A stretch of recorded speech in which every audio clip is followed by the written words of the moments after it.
Hello YouTubers, it's Mr. McRaven here again, and today I have another map overview. Those of you that saw my last video overview of Bandar Desert, you'll be familiar with what's going to happen. And what we're going to do is we're going to take a quick look at the mini-map to begin with, and this is Alborz mountain. And the starting point for each base is either here or here, and there is a runway and air vehicles provided at both of these locations, along with plentiful amount of tanks and other vehicles. Starting where I am from here, the American base, you have 3 flags to capture: A, B and C in a forest area. And in this area here, across where I'm pointing the cursor, is a mountainous area. And up here you have a couple more flags, and just down from there on the mountaintops you have a couple more flags as well. So what we're going to do is we're going to fly by the map. I've already captured the flag that controls the AC-130, so you can see where that circles. As you can see, it goes around all the flags. So we're going to take the Viper and we're going to take a fly over the map and see what's what. So I'm going to keep in this perspective so you can see everything. And in this ABC flag area, you can see it's forestry, pine or fir trees, with a lake and a bridge. Stunning scenery, I have to say. And more closer towards the C flag, the lake is frozen and you can actually drive around the outer edges and across the centre section, from A across to B on the ice. To the right we have a mountain top. You can snipe from here if you should wish to. It takes a while to climb up there, but you can snipe from there. And if you can see across from the B flag, there are roads leading up to the E flag and other mountaintop areas. So this map is huge, and it's probably one of the most popular maps for most because of the stunning huge amount of scenery. So we're going to run along flag to flag. So we have the forest area, and each area has its own name, and you can't really see it from the air, but the detail in the forest is really good. The foliage is really nice, the trees, everything has been done really well for this map. And the sound effects also are great. If you're on the mountaintops, you can hear eagles crying and soaring through the air, things like that. So that's a nice touch by DICE to add some simple but small effects to this map, which make it more believable. So these are the 3 flags, and despite it being all vehicle maps, you do get a lot of intense infantry fighting on this map, especially on the mountainous regions at the top, which we're going to visit now. So you can follow this outer road from B, or one of the other roads if you wish, but we're going to follow this one up the mountain, as you can see, to the E flag where the dome radar is. And again, if you capture the E flag, one with a plane symbol in it, that means you capture the AC-130 gunship on this map. So there's a lot of fighting, particularly around this flag, to capture the AC-130 wherever it's gone. I'm sure it's around somewhere. It flies over that mountaintop. There it is. So there it is. You can see it in the distance. If you control E, you control that thing. And if you've already seen my previous video, you'll know what I'm talking about anyway. So this is the E flag, the one that controls the gunship. Down from here we have D, which is, looks like a base camp. Again, plenty of roads leading in and out, so there's lots of tank battles. So there's D with its tents. Looks like a little base camp.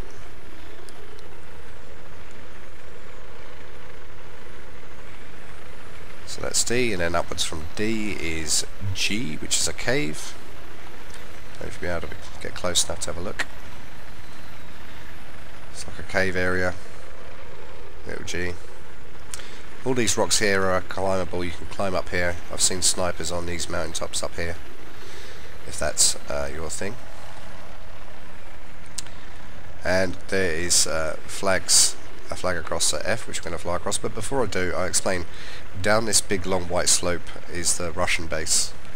So you have got a long slog up to the mountain top from both sides, and it's fairly equal.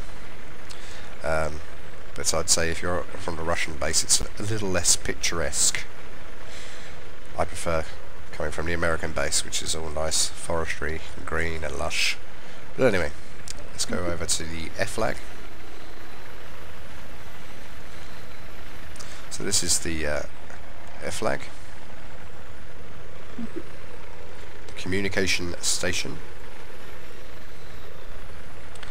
and this will be one of the first flags that the Russian team will come up against before they reach E, before they get up that long road up to E.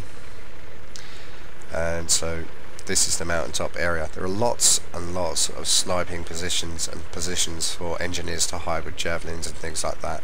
So it's a very well thought out map, I think. For Conquest, at least. On other modes, I can't comment as yet.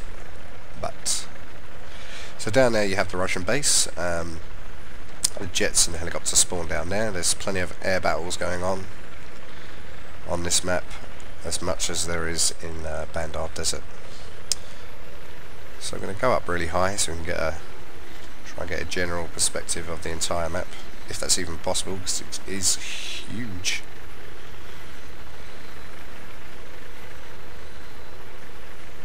So here we go. You can see most of it. So we've got the G flag, D, and E flag underneath, and the F flag. There's the AC-130, and there's the forest below. I think we'll take another closer look at that. We'll land and take a closer look down at the forest. So as you can see, the overview of the map. There are lots of roads leading everywhere, sniping positions, huge distances to cover, which you can do on foot, but it'll take you a while. So let's go down here, see if I can land. Yeah, take a close look at some of the scenery. What I do like is the quality and detail of the textures. Even in the smallest things like these trees, they do really look quite like pine trees, which is quite scary. So yes, the detail of the foliage and sound effects and audio for this map is brilliant, as it is with the other maps. But when I do those overviews, you'll see for yourself, particularly on Death Valley, if you're alone, it sounds quite eerie. Don't know if you can hear that. I'm just going to stand here and see if you can hear the audio.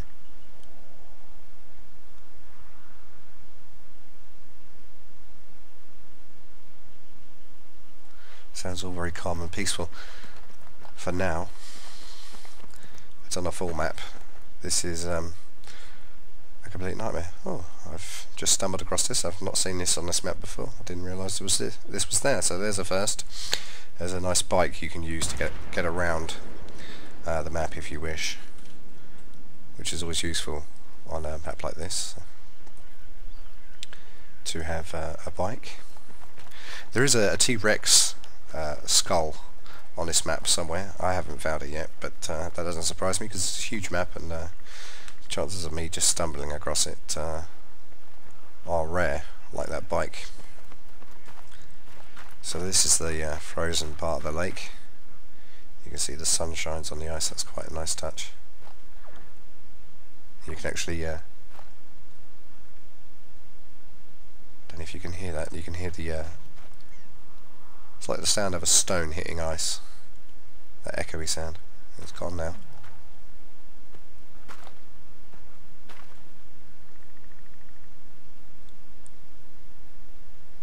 No, it's not going to do it now.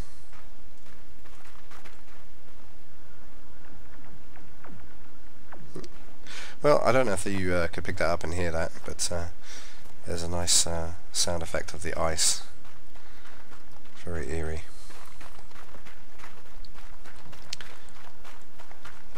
I've never actually run around much on foot on this map, so there's a canoe. a boat. Don't know if you want to use them to travel about.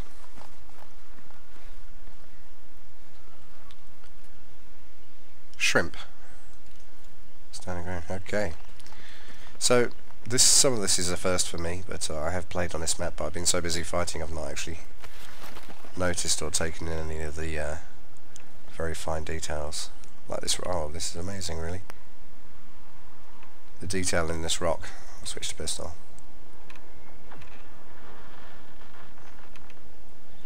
So I'm not sure if this is all showing up, and this is just an overview of the game. It's not reviewing the game and telling you how good or bad it is. I personally love it. I think it's brilliant. But just trying to get you a general feel of what the map is like. So we've seen it from the air, and we've seen what it looks like on the ground. And this is only at medium graphics on a GTX 580. So it can look even better on Ultra. So there we have it, folks. A quick overview of the Alborz mountain of Armoured Kill. Look out for my future videos. I will be doing an overview on the other two maps, which is Death Valley and Armoured Shield. Armoured Shield is a personal favourite of mine. It reminds me of what I thought Caspian Border was going to be like. But anyway, I hope you find this little video helpful for those of you who haven't got Armoured Kill yet. And I hope you've enjoyed it. If you have, leave a comment below. If you have any special requests, you can leave them in the comment section as well.